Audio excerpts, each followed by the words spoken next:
आदाब, जोहार, सलाम, सत श्री अकाल। मैं हूं अफरोज़ और आप देख रहे हैं बेरमो टुडे। अभी हम जो तस्वीरें आपको दिखाने जा रहे हैं वो जीते जागता हिंदुस्तान का तस्वीरें दिखाने जा रहे हैं। इस क्लब में जो मौजूद है लोग, यहाँ हिंदू भी मौजूद है, यहाँ मुस्लिम भी मौजूद है, यहाँ सिख भी मौजूद है, यहाँ ईसाई भी मौजूद है। तो आप सोच रहे होंगे आखिर एक मंच पे सारे धर्मों के लोग क्यों मौजूद है। तो आपको बता दें कि ये जो एक साथ मौजूद इसलिए है क्योंकि आप हमारे पीछे देख सकते हैं जो बैनर है उसमें कैसे बचाए राष्ट्रीय एकता एवं सद्भावना। जी हाँ दोस्तों, देश में जो नफ़रत की राजनीतिक हो रही है, देश में जो नफ़रत फैलाया जा रहा है, नफ़रत की आंधी जो बह रही है, उस आंधी को रोकने के लिए यहाँ पे हर धर्म के लोग जो है एक साथ मौजूद हो गए हैं और उस आंधी को रोकने के लिए विचार विमर्श कर रहे हैं। तो सबसे पहले आपका स्वागत है बेरमो टुडे में। जो देश में नफ़रत की आंधी बह रही है, तो कैसे उस आंधी को रोकेंगे आप लोग? देखिए, हम लोग सांप्रदायिक सद्भाव का संदेश लेके लोगों तक जाएंगे और ख़ास तौर से जो संवैधानिक हमारे अधिकार है, एक नागरिक के अधिकार के तौर पे हम लोग हिंदू, मुस्लिम, सिख, ईसाई सब लोग भाई भाई हैं, इसका नारा लेके हम लोग सबके पास जाएंगे और संदेश फैलाएंगे प्रेम का।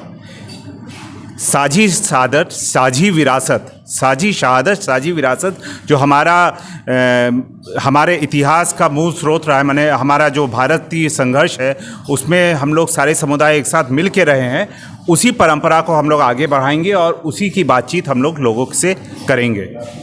तो इनका कहना है कि जो साझी विरासत है उसे ये मिलकर बचाएंगे। हमारे साथ कलाम साहब भी मौजूद है। कैसे बचाएंगे राष्ट्रीय एकता सद्भावना को? देखिए, मैं एक शेर कहना चाहूँगा कि रोज़ अखबार में जो छपता है, क्या ये जमहूरियत का चेहरा है? खून किस्तों में कर रहे हैं अदा, जैसे हम पर किसी का कर्जा है। आज हमारा जमहूरियत, हमारा लोकतंत्र बिल्कुल ख़तरे में है। आज हमारा लोकतंत्र सांस ले रहा है, थोड़ी सी जान बची हुई है, तो हम ये एक मंच साझा कर रहे हैं। कल अगर इस लोकतंत्र को हम नहीं बचा पाएँ तो हम इस तरीके का मंच भी साझा नहीं कर पाएंगे। इसलिए इस लोकतंत्र को बचाना बहुत ज़रूरी है और इसके लिए हम लोग तन मन धन से जो आयोजन करता है उनके साथ खड़े हैं हमेशा। तो महिलाओं से भी बात करना बहुत ज़रूरी है क्योंकि देश को चलाने में और देश के संविधान में महिलाओं का भी काफ़ी हिस्सा रहा है। तो जिस तरह देश में नफ़रत की आंधी फैल रही है, तो महिलाओं की भी भागीदारी इसमें है कि कैसे बचाए राष्ट्रीय एवं सद्भावना संगोष्ठी में उनका भागीदारी है।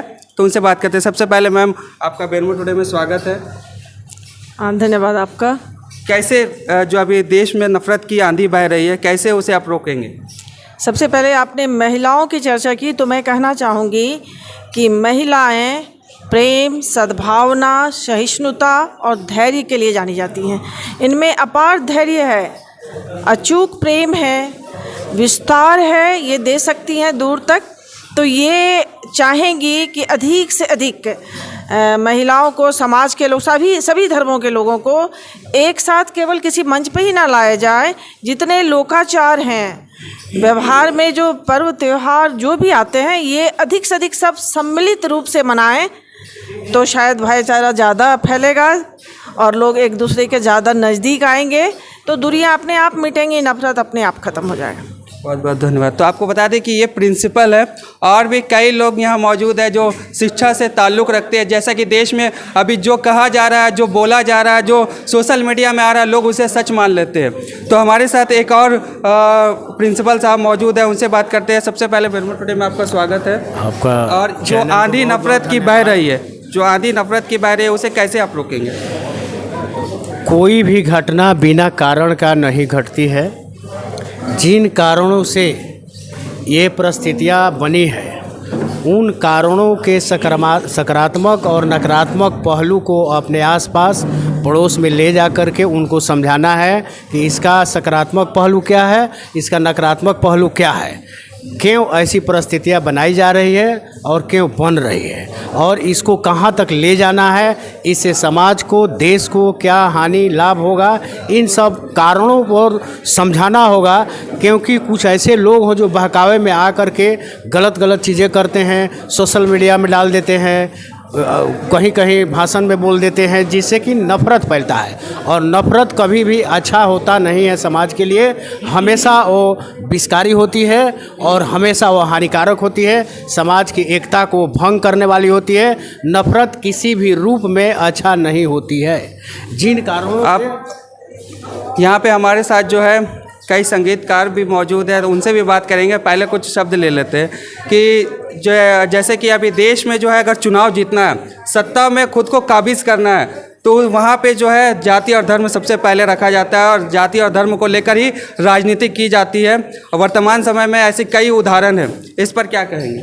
सत्ता में जाने के लिए ज़रूरी नहीं है कि जात की राजनीति हो, धर्म की राजनीति हो और अच्छे बुरे की राजनीति हो। जब विकास की राजनीति पर भी सत्ता में पहुंचा जा सकता है, शिक्षा की राजनीति पर भी शिक्षा में पहुंचा जा सकता है, विकास की राजनीति पर भी पहुंचा जा सकता है, स्वास्थ्य की राजनीति पर भी पहुंचा जा सकता है। लेकिन आज जो परिस्थितियां राजनीति में हो रही है, वो शिक्षा, स्वास्थ्य से दूर होकर के गरीबों को विकास के रास्ते पर ले जा करके भी पहुंचा जा सकता है, लेकिन वह आज नहीं हो रहा है। आज जो राजनीति में बैठे हुए हैं, आज जो राजनीति कर रहे हैं, वो सीधे सीधे चूंकि न वो विकास का काम कर रहे हैं, न शिक्षा का काम कर रहे हैं, सीधा सीधे महंगाई में गरीबों को मार रहे हैं। इसलिए वो धर्म की राजनीति कर रहे हैं, अनपढ़ लोगों को बेवकूफ़ बनाने की राजनीति कर रहे हैं। कोई भी पढ़ा लिखा इंसान न धर्म की राजनीति करता है और न किसी गलत रास्ते पर जाता है, लेकिन जो कम पढ़े लिखे लोग हैं उनको भड़काकर, सोशल मीडिया का रास्ता दिखाकर, सोशल मीडिया में गलत अफवाह फैलाकर राजनीति किया जा रहा है। और मतलब आपके हिसाब से लोगों में शिक्षा फैलाया जाए, लोगों में जागरूकता फैलाया जाए। तो अक्सर देखा जाता है ज़्यादातर युवाओं में भटकाव होता है और इस मंच में ज़्यादातर लोग जो है अभी बुजुर्ग ही देखने को मिला, तो युवाओं को कैसे आप आगे लेकर आएंगे इस मंच के तहत? इस मंच पे यूथ को लाने के लिए ऐसा है कि ये जो कार्यक्रम है, आपको पता है कि ये बेरमो में हमें लगता है कि ये इस तरह का पहला आयोजन है और जिस तरह से लोगों की भागीदारी रहा, ये एक अच्छा शुभ संकेत है। इससे ये पता चलता है कि लोग अमन चैन पसंद करते हैं और जो समाज में गंदगी जो फैल रही है और जिस तरह का नफ़रत का बीज बोया जा रहा है, ये लगता है कि एक बेरमो से ये जो शुरू होगा, हमें लगता है कि पूरा इसका संदेश जाएगा। और जहाँ यूथ के आने की बात है, तो आज जैसे हम लोग आज यूथ की भी भागीदारी थी। आज ये पहला कार्यक्रम है और हम लोगों का प्रयास होगा कि जो यूथ जो भटके हुए हैं जिस रास्ता से, उसे जोड़ने का काम करेंगे। क्योंकि यूथ जब इस बात को समझ जाएगा तो निश्चित ही जो लोग का मंसूबा है, जिस तरह से लोग भटकाव हो रहा है, इसमें सुधार होगा और एक अच्छा समाज बनेगा। तो आपको बता दें कि संगीत जो है देश में एक मोहब्बत फैलाने का काम करती है। संगीत कई कार्यक्रमों में बसती है और अमन और चैन का एक प्रतीक भी है संगीत। तो इस संगीत को भी हम सुनेंगे। हमारे साथ सलीम जावेद जी मौजूद है। तो हमें एक पैगाम दीजिए, देशवासियों को एक पैगाम दीजिए हमारे चैनल के माध्यम से अपने गीतों के थ्रू। मैं सबसे पहले धन्यवाद देता हूं बेरमो टुडे का, जो आप लोग हमेशा कवरेज करते हैं और किसी भी सुदूरवर्ती क्षेत्र में भी जा कर के न्यूज़ के माध्यम से अपने चैनल में चलाते हैं। मैं शुक्रगुजार हूं। और मैं आज की जो परिवेश में जो चल रहा जो हालात, उस पर चूँकि आज मोहम्मद रफ़ी साहब का पुण्यतिथि है, तो उनके गाए हुए गीत मैं आपको पेश करता हूं जो बड़ा कारगर साबित होगा। नफ़रत की लाठी तोड़ो,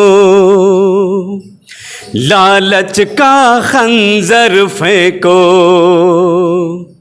जिद के पीछे मत दौड़ो,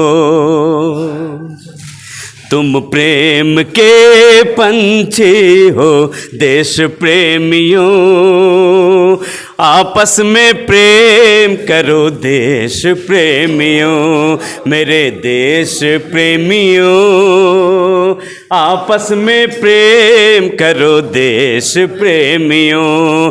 नफरत की लाठी तोड़ो, लालच का खंजर फेंको, जिद के पीछे मत दौड़ो, तुम प्रेम के पंछी हो देश प्रेमियों, आपस में प्रेम करो देश प्रेमियों, मेरे देश प्रेमियों, आपस में प्रेम करो देश प्रेमियों। हमारा भारत जिंदाबाद था, जिंदाबाद है और जिंदाबाद रहेगा। बहुत बहुत शुक्रिया। तो ये कैसे बचाए राष्ट्रीय एकता एवं सद्भावना मंच का आज आयोजन हुआ। उम्मीद है कि ये जो है पूरे देश में फैलाया जाएगा और देश में अलग अलग हिस्सों में इस तरह का कार्यक्रम होगा। तो आप देख रहे थे बेरमो टुडे, मैं हूँ अफरोज़ आलम, धन्यवाद।